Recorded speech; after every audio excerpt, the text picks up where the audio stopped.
PTI long मार्च के हवाले से कायम मकाम आईजी पंजाब ने एहलकारों को अहकामात जारी कर दिए हैं और अहकामात के मुताबिक कोई भी मातहत अफसर और एहलकार लॉन्ग मार्च का हिस्सा नहीं बनेगा। किसी ने अहकामात की खिलाफ वर्जी की तो उसके खिलाफ सख्त एक्शन होगा। CCP लाहौर समेत पंजाब के तमाम अफसरान को मरासला जारी कर दिया गया है।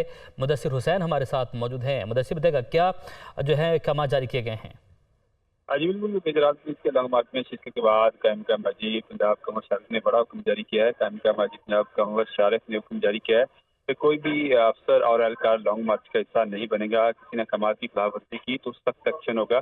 पॉलिसी के तहत अहकामात ना मानने वालों को बिल्कुल जो है वो कोई माफी नहीं मिलेगी। CCP लाहौर समेत पंजाब के तमाम अफसरान को जो है वो मरासले की कापी भिजवा दी गई है।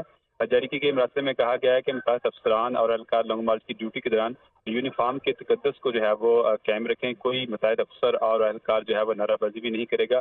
पुलिस की गाड़ियां भी लॉन्ग मार्च के शुरा के लिए इस्तेमाल नहीं होंगी। पुलिस की गाड़ियां सामान सिर्फ लॉन्ग मार्च की सिक्योरिटी के लिए इस्तेमाल होगा। पुलिस एहलकार लॉन्ग मार्च के दौरान सोशल मीडिया पर अपनी तस्वीर भी जो है वो शेयर नहीं करेंगे और लॉन्ग मार्च के दौरान पुलिस एहलकार लॉन्ग मार्च के शुरा के साथ भी कोई तस्वीर और वीडियो बयान जो है वो शेयर नहीं करेंगे। पुलिस एहलकार लॉन्ग मार्च की ड्यूटी के दौरान कोई ऐसा काम ना करें जिससे पुलिस के यूनिफॉर्म पर जो है वो उंगली उठे। मरासले में मजीद कहा गया है कि पुलिस अफसरान और एहलकार अपने यूनिफॉर्म के जो है वो तकद्दुस को कायम रखें। अगर कोई अफसर या एहलकार की वीडियो या तस्वीर सोशल मीडिया पर पाई गई तो उसके खिलाफ जो है कार्रवाई अमल में लाई जाएगी। ठीक है मुदस्सिर हुसैन, आपने अपडेट किया, आपका शुक्रिया।